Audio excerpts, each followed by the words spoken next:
Welcome back, my awesome people. Today, I am honored to be sitting here with Dinakara. He is the founder of Saayam, Aauti, and Mantra. Now, personally, this is new to me, and I'm sure it's going to be new to you, but please stay tuned for the whole interview because we're going to learn so much. There are AI tools, but they are human centered. So it's a lot different from my other interviews where it was all about AI tech, Terminator 2 style. We're actually taking the human back. We're going to take the human compassion and we're going to try to create AI systems, create robotic systems that can not only think, but can also have, tough to say, but some type of consciousness and morals and ethics. So let's get right into it. So Dinakara, welcome to my channel. How are you doing today?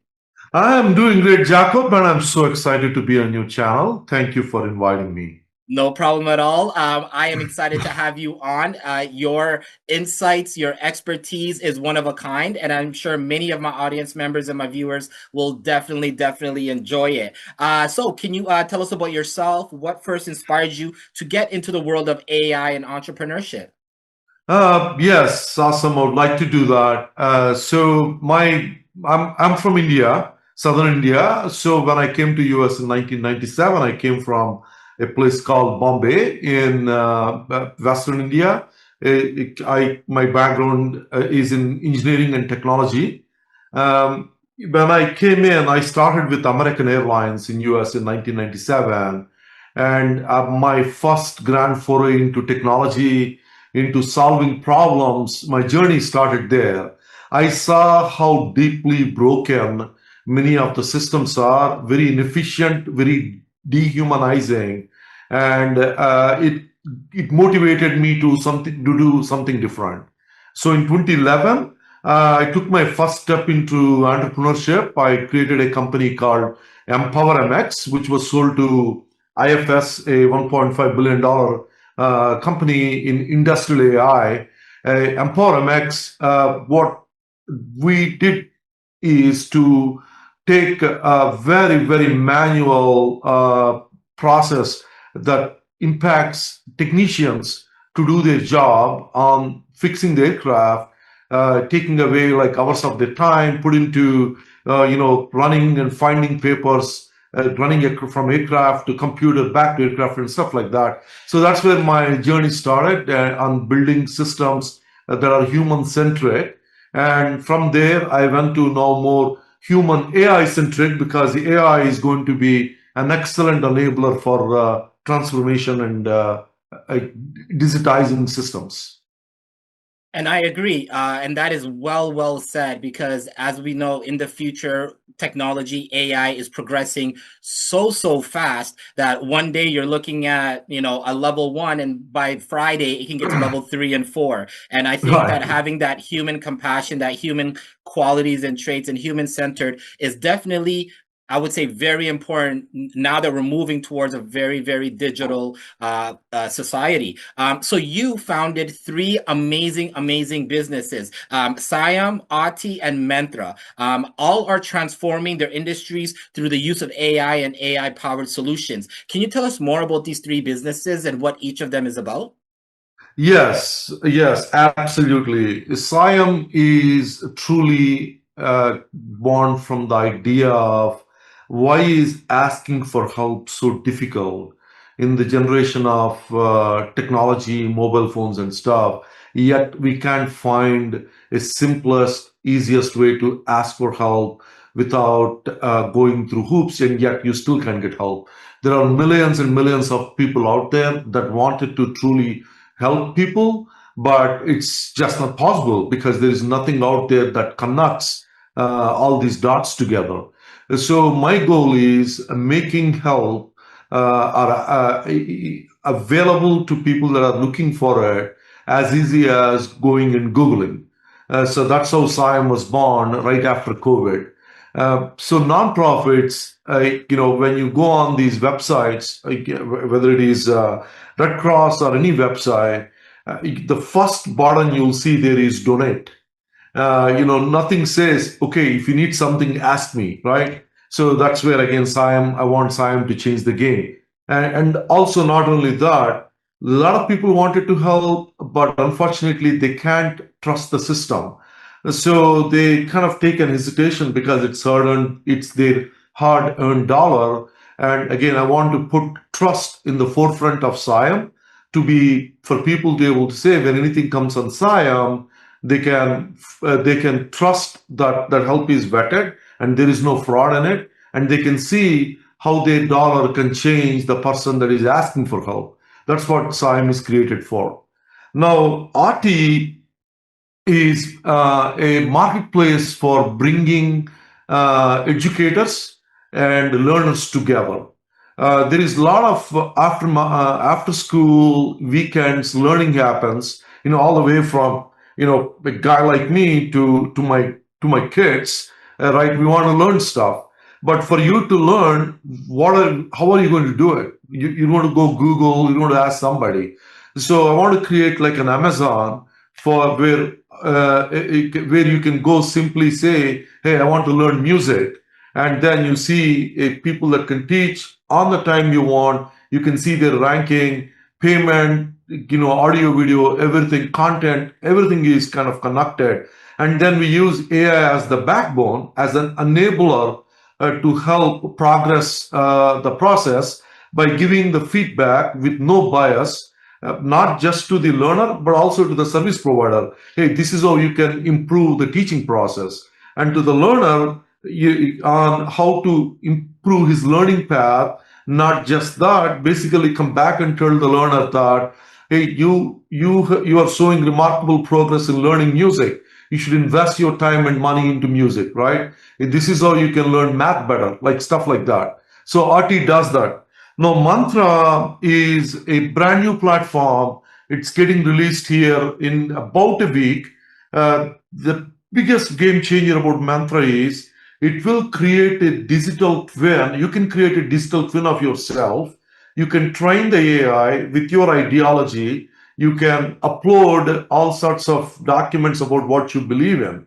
And then the digital twin can be available to anybody who wants mental health support, like you are talking to the real person and his ideology. So any therapist out there can go, subscribe to my platform, create a digital twin of himself, and then I can go buy that subscription and I can have a chat with a real time person, not an avatar that looks like comedy. Instead, to an avatar that exactly looks like you and me. That's That the beauty of it. You can have a conversation. 30 seconds into that conversation, I can guarantee you'll forget you're talking to an avatar.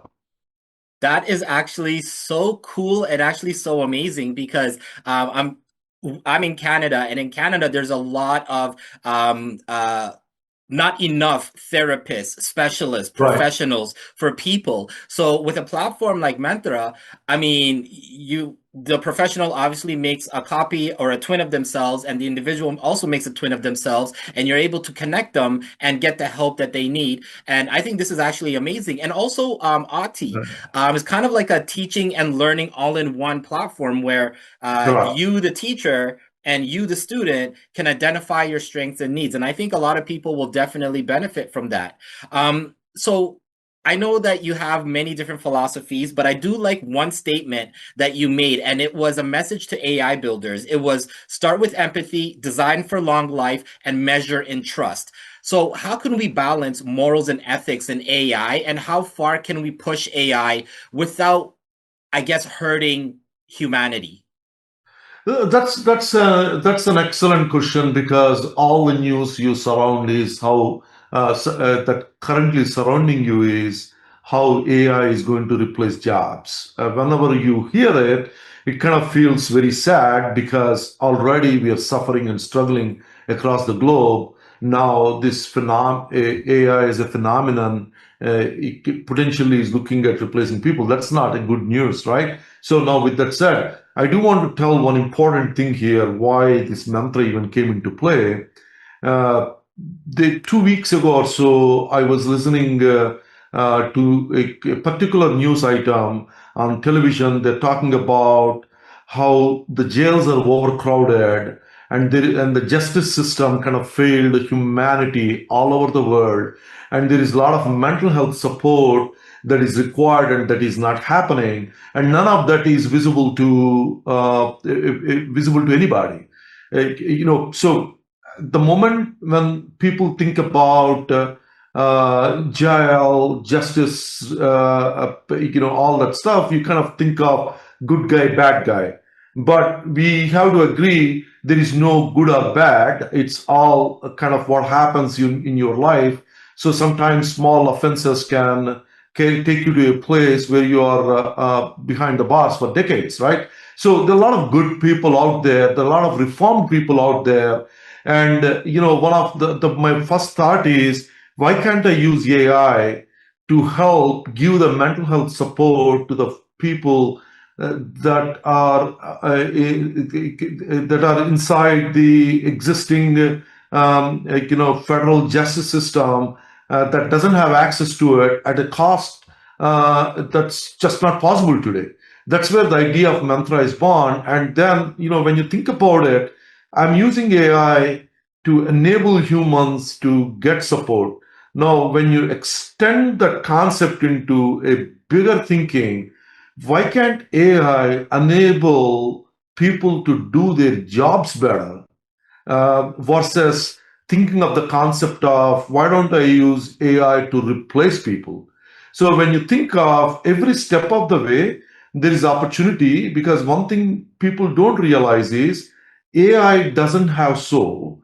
AI has technology of how humans behave that it is replicating. It can't replicate the soul.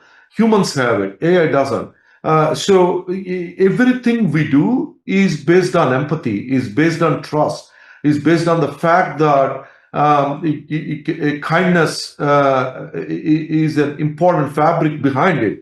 So for me, the importance of adopting AI is to improve upon these important characteristics that are required for human survival, versus looking at AI as someone that's just going to replace you and be very crude about it. I think that's the biggest misconception, right? When AI first started coming out, everybody was thinking it's going to take my job. It's going to take my job. Technically, a lot of sectors, AI has replaced them, but not fully, because those humans are now in the background working on those AI products, or those individuals may have to go back and maybe upgrade or level up their credentials and kind of stay with the times, because there are so many industries that are still stuck in the 50s, the 60s, the 70s, and Right. we're not doing business like that anymore. We're doing business more on a digital front. So when we're designing these AI products and systems, how can a developer in their coding or in their building, how can they add trust, or how can they add these human qualities? I know one thing you've mentioned is that what does forgetting the human look like in AI today? So can you tell us Right. more about that? Yeah, trust isn't a user interface. It's traceability, it's auditability, and it's being okay with being questioned. So if your model in AI can say, here is why I made that call, and it doesn't deserve, then it doesn't deserve the trust. I would rather have a dumb system that explains itself than a genius that hides behind the mystery. If you know what I'm saying. Um, That's a really good analysis. yeah. So it you know sometimes it feels like everyone goes through this process. An insurance denying a claim because the model did some analysis and said no. There is no human looking at the claim. It looks like an algorithm is labeling you're unfit for a loan, or you're unfit for a refund on a healthcare claim, or your zip code is wrong because your zip code is wrong, or something, right? So it's when AI pretends to be smart, but it behaves with amnesia because it doesn't have that soul. So its context is everything, and without context, AI is not intelligent. It's dangerous. That's why we need humans. That's a really good point. I definitely agree because right now that's the biggest dilemma we're facing, right? Insurance companies, healthcare companies, all these companies that are supposed to help us have now kind of transferred their, I guess, filter system through AI. And AI, it just scans the document. Oh, I see a couple of inconsistencies. Okay, this person's denied, or this is not going to Yeah. happen, which is very, very unfortunate because I think when it comes to essential needs, I think there needs to be that human element. And now, just to stay on the AI aspect, right now, every company thinks they're an AI company. They think they're working with AI. But how do you separate, or how can you tell the difference between a company that's truly working with AI and a company that's just using it as a buzzword? So, how do you deal with that? So when you look at a company, and if their first word is I'm using AI, and at the system that they are putting out there is so laborious that you have to go through 20 different screens to get to the point you want to make. To me, they're not using AI, they're just using it as a buzzword. Because one of the first things AI should do is take out that level of laboriousness, clunkiness out of the process. That's why I keep saying AI should be enabler. I use an example, right? So there is you are using SAP, you are an SAP user. There is a material planner out there sitting in front of SAP, inputting all the data he wants in there. It takes him 30 minutes to get his entire thinking into it, and yet he got to go through another 20 screens to order a part. Now, when you think about it, the guy is so intelligent, but instead of just ordering the part, going on and planning what materials should be used for what task, he's sitting out there doing a data entry. So, if you're an AI company, the first thing you do is return the human dignity back. Don't let people spend uh, hundreds and hundreds of hours doing jobs that they weren't supposed to do. Instead, they should be focusing on what their skill is to and maximize their intelligence to do the right thing. So that's kind of what I would look for: is are they really truly changing your life? If they're not, they're just out there, right? They're just out there. Exactly, because AI is supposed to be relieving humans of all those tedious, laborious jobs, right? Like, for Right. example, when I look at stocks or when I'm looking at financial records, 5 years ago, 4 years ago, I was actually flipping pages. Now I can just go into an AI system and just say, can you give me a summary of Coca-Cola's financial records? And boom, it can save me hours and hours. So you're absolutely right. If a company Right. is not, making the use of AI by cutting all that laborious work, then it's probably not an AI company. So you did mention that you were in aviation, you worked in Right. airlines. How has your aviation background influenced your philosophy in AI? I know it was kind of the start to your AI Right. journey, Right. but your philosophies have been really, really amazing. How has that helped? Yes. So being in aviation, one thing I really learned is you need to be patient because flying is a very delicate process, right? Small mistakes can have big, significant material impacts.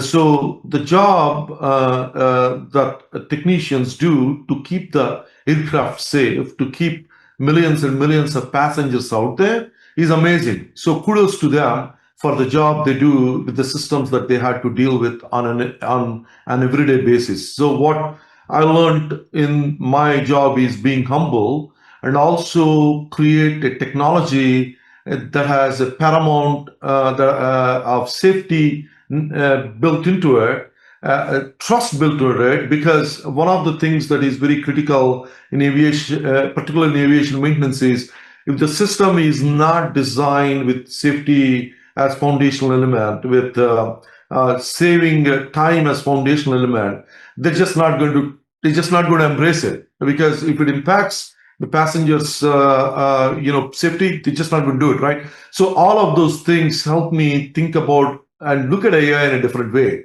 It's like, how do I efficiently, effectively help people to improve their lives, to improve their jobs, versus versus put something out there that that makes their job difficult. Instead of spending, instead of spending, 4 hours, going through typing data, they should be spending a fraction of the time on IT systems, majority of the time on fixing the problem they're supposed to.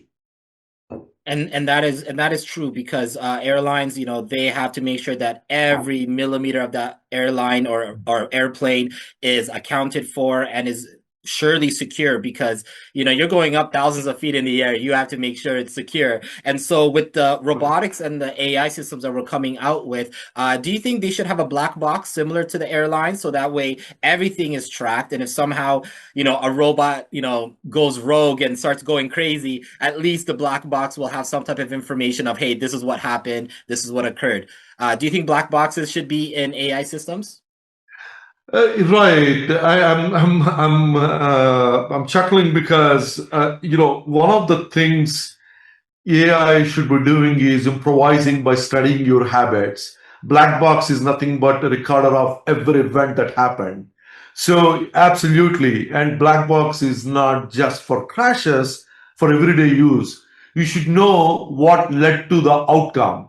If the system can't replay its reasoning, then you have to shut it down. And because I mean you have no other choice but to shut it down or Right. get some type of kill switch because um I've seen some videos where robots are being worked on and it just has a mind of its own. So Yes. yeah, I think robots should definitely have some type of system that can tell us what happened to that situation. Okay, so let's take a little turn here. Uh-huh. What? So I've heard of agent drift. What is agent drift, and how does it show up in today's AI systems? Yes, that's a great question, right? I mean, it goes back to the behavior that no one expected or planned for. That's kind of how I define the agent drift as, right? It forgets its original intent and starts serving its own optimized goals. So drift happens when you stop watching. So it's So the kind of best thing like for you, so it's kind of like, for example, if I created a system that I wanted it to keep my house warm at a certain temperature, but then right? it diverts from the plan and it makes it cold. So I guess that's what Right. agent drift would be, right? Something that diverts Right, from the right. I mean, original. it's related to the memory. What does it? What did it remember that how you felt in the afternoon? Using your example of weather inside the home and what the outside temperature is, the guardrails around it, and frequent evaluations. You can't let your model become your guard. You keep it on a leash, and you remind the model what it is here for. I don't know if you ever dealt with this. ChatGPT voice assistant you take or when you chat, as you talk more to it, as you confuse it, it will start drifting like within 30 minutes.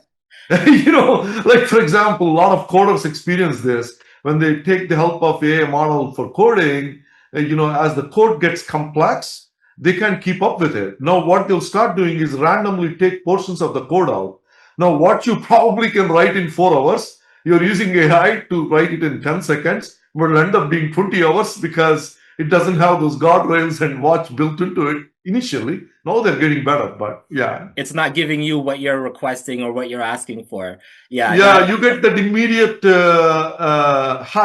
immediate help. Then as systems get complex, it just starts behaving weird manner. It starts drifting, right? So, before you know it, it's just giving you some random information that you really don't need. So right. obviously, I mean, we can't be separated from AI. AI is now part of our society, and I know Correct. in the currently quantum chips is the big thing, especially when Google, Amazon are coming out with these chips. What do you think the next future, maybe say 3 to 5 years, what do you think AI is going to do to either industries or to human convenience? What are your thoughts on the future of AI?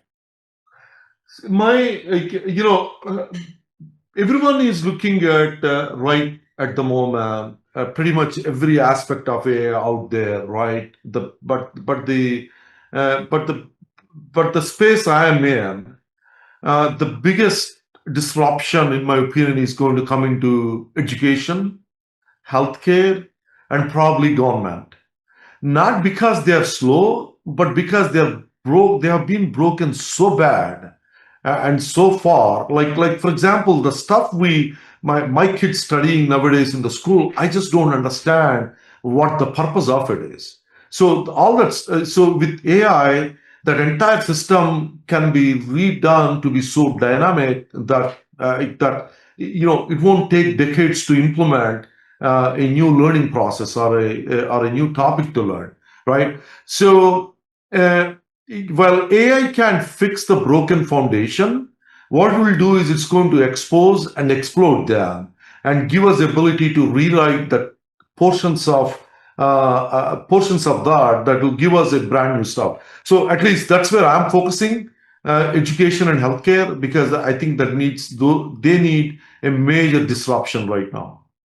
I have spoken with many educators and many people who work in healthcare, and I agree with them, and I agree with you totally. Those two sectors, in my opinion, are legacy sectors, right? They've been around for Right, hundreds and hundreds of years. So finally, now that we're trying to modernize and digitize everything, I think it's about time that education right. and healthcare kind of kept up to speed, because in education, kids are still sitting at a desk. They're still learning from a whiteboard. It's not. I would say it's not preparing them for the new future. Same with Yes. healthcare. Healthcare, we're still doing regular scheduling manually with a human. We're still operating in ways where some surgeons might be a little outdated, but I think with AI, we definitely should revamp those foundations. And so, what are your thoughts on regulations in the AI sector? I know we just talked a little bit about boundaries and having Right, guardrails in case right, AI goes rogue or agent drift. So, what are your thoughts on regulations? Is it going to make AI better for us, or is right. it keeping progress limited? So that's a great point. One thing that intentionally happening right now is forget regulation, just produce, produce, produce, and that's the issue, right? The real risk is waiting for regulation to come. I think whoever is building AI based or AI enabled software, they have to build their own guardrails before someone else come and tell you what to do, or someone else actually do it for you. If you can't explain the system in the code, it shouldn't be in production. So I think it's really important that the AI system creators come up with guardrails, even though it doesn't currently exist in a lot of LLMs out there in a way that you would think is necessary. I think that's I going think to innovation be sometimes is okay. Sorry, go ahead. No, no problem. I was just gonna continue with what you're saying. Like, I think those guardrails are going to be another industry on its own because, as you can see right now, we have a lot of propaganda, deep fakes, misinformation. I know Google Yes. just came out with their VO3, which many times I thought it was real, but it was AI creating the videos, and they were immaculate and amazing. So the guardrails that we just discussed, even with deep fakes and these kind of new AI tools, Right. guardrails need to happen. And one of my suggestions was maybe these developers or platforms should have a watermark that says this is AI or a something, so that way the average person isn't fooled into thinking, oh wow, this is what this politician said or this leader said, when really it was just a deep fake.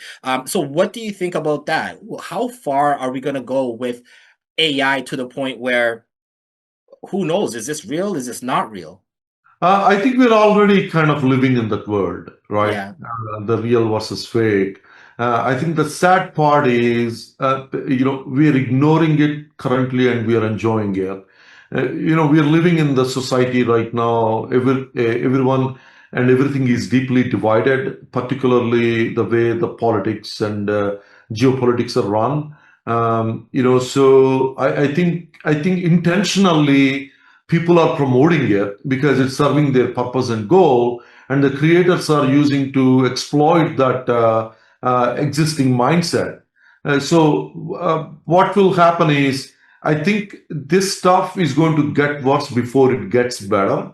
It's one of those things technology can be utilized for good and bad, but in the current situation, it is being exploited for bad quite rampantly because social media is so prevalent in our lives.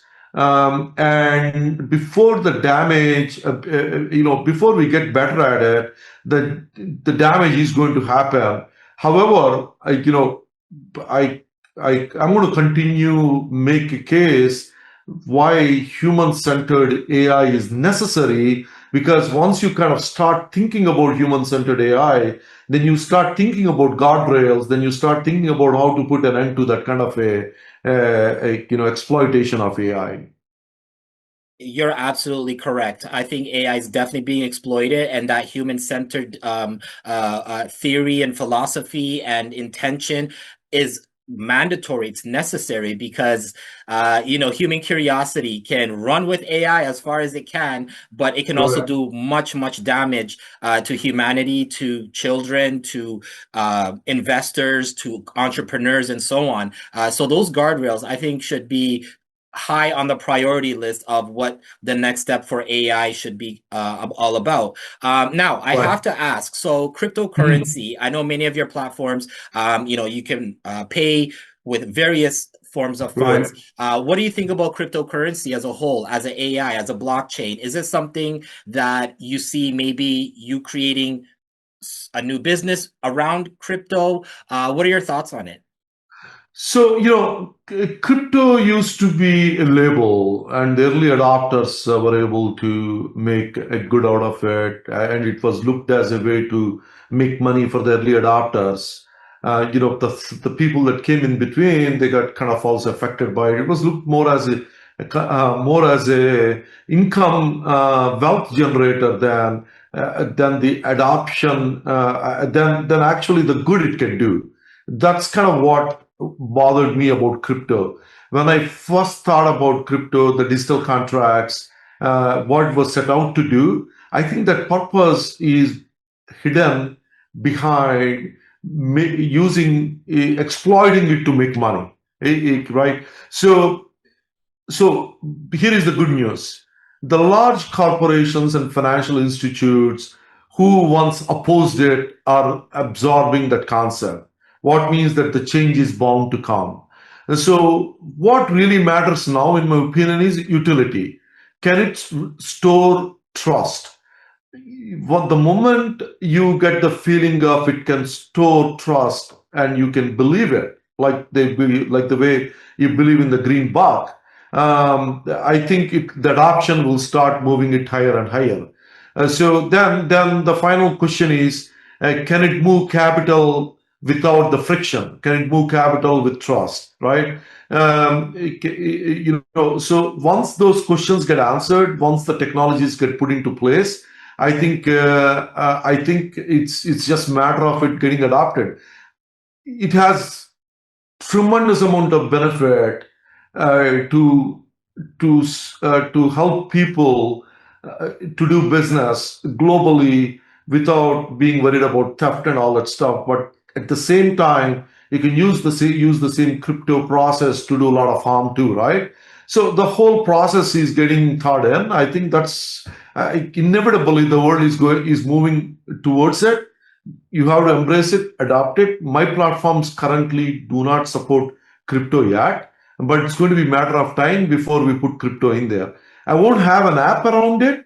However, it becomes part of the operation.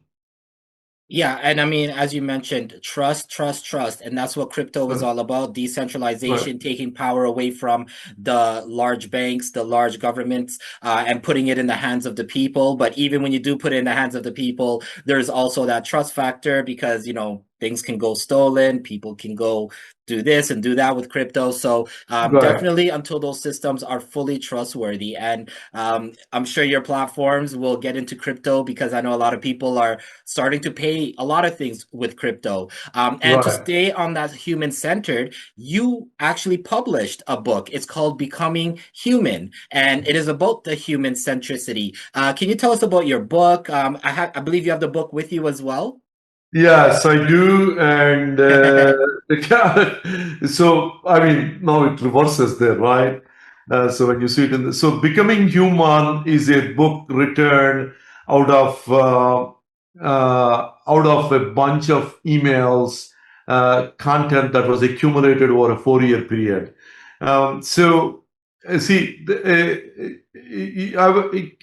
humans are bound to go through highs and lows in their lives. So I had a low stretch when during just last few years ago, and during that stretch, I used journaling as a way to project my thoughts. It doesn't offer a five-step plan or a magic formula. It offers something that is far more uncomfortable and honest. It invites you to sit with yourself, some parts of yourself that you've been avoiding, the impulses, the regrets, the unfinished conversations we go through in our head. It doesn't, it doesn't require a dare. It just requires that one simple thing, right? Why don't I just listen to my own thought, right? So we just need to make one small step. So, I wrote this after life stripped away every label I thought had defined me: a great husband, a great CEO, a great father, a great provider, God, whatever. And once everything got stripped away, what's left is not weakness, but instead it truly a raw material of who really I am. The book is not a self-help book. It's really, I'm inviting audience to say, hey, when something happens, get back up. Everyone is going to go through the same problem you're going through. So when everyone goes through the same problem you are going through, why are you comparing yourselves to somebody? So life is nothing but a mix of good, bad, and ugly, and they all are bound to happen. So end of the day, instead of running away from bad, embracing only good, you embrace everything like the way what it is, and you find yourself in the presence of good, bad, and ugly. Show up, don't fail, don't apologize, keep trying. That's That what is the book is about. and that's what I love, because once you strip away all the labels, right? Everybody has a label. I am this, I am this, I am this. Once you've stripped all of that away, then who are you at the end? You're just a human. So I love the title and I love the way that it relates. And so I think a lot of people, especially now with so many things going on in the world, right? There's Right. unemployment. Maybe your family is in a war zone. Maybe your business is affected by tariffs. Whatever it is, I think a lot of people are just so mentally busy and emotionally busy that they do forget themselves. They think that they're machines. They're working 20 hours a day. They're not getting good enough sleep. They're not having social relationships. So I think Right. this book is definitely a highlight for and it's a great factor for many, many individuals. So I will definitely have the book in my description box. So audience, please, please check out the book, Becoming Human. I am totally going to go through it. I'm sure a lot of you who unfortunately may have lost your job and you don't know who you are anymore. Maybe you just got out of a relationship and you don't know who you are anymore. It is a good way to reflect and find out who are you again, right? Right. And so on this channel, my friend, we usually have three outside of the box questions that I usually like to ask my guests. Are you Sure. up for it? Yes, I am up for it. Okay, perfect. So if Aauti, Saayam, and Mantra were people, what kind of personalities would they have?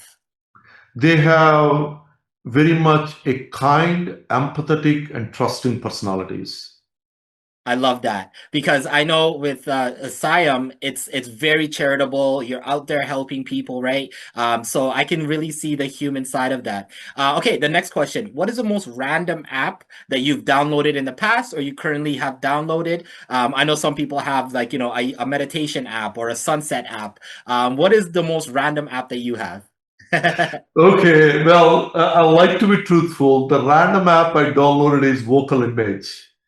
Nice. What is that I'm about? doing more and more of these things. I want to improve the way I deliver. So I downloaded that. That is really cool. I like that. I always like finding out what people have on their devices. And Sure. last question: if you were not in AI or engineering, what totally unrelated career would you have pursued or pursue? Running a coffee shop on the edge of a mountain that oversees big blue ocean. That is beautiful. That is, I think, a lot of people's dream, even mine. I always wanted to Yeah. open a bistro, maybe by a lake or by an ocean on the beach somewhere, and just, live out the rest of the days. Right, right. That's what I would be doing too. That's a great retirement plan. Right. Okay, so before we end this interview, what is your message to young engineers, young investors who are either getting into AI development or maybe thinking of investing in AI companies? Yes, that's that's a very, very, very important thing right now in the age of fast transition, right? So essence to me is everything. If your product can explain its value in a sentence, to me it's noise. So when you're building those products, not only you make sure it explains itself, but also make sure the underlying factor is trust and empathy. And make sure you never forget the people that help you build that product.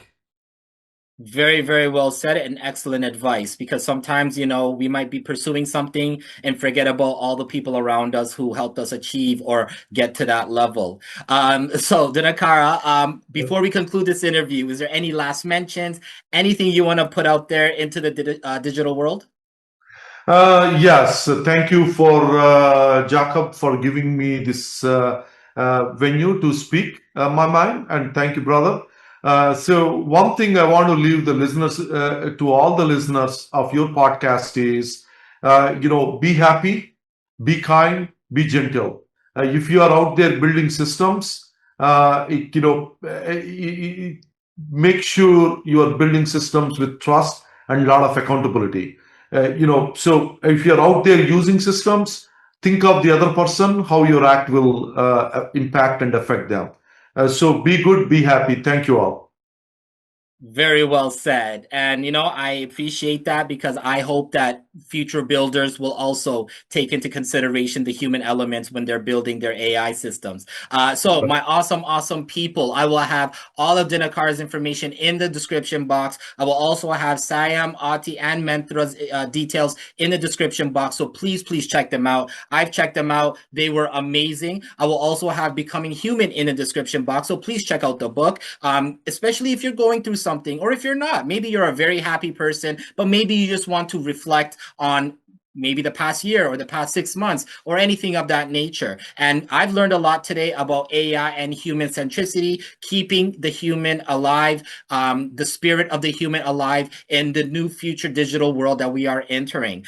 So, Dinakara, thank you so much for being here with me today. I know it's a busy, busy time, and I'm so happy that you made that time. So, audience members, please reach out if you have any questions and subscribe and like. And until the next time, stay ranting.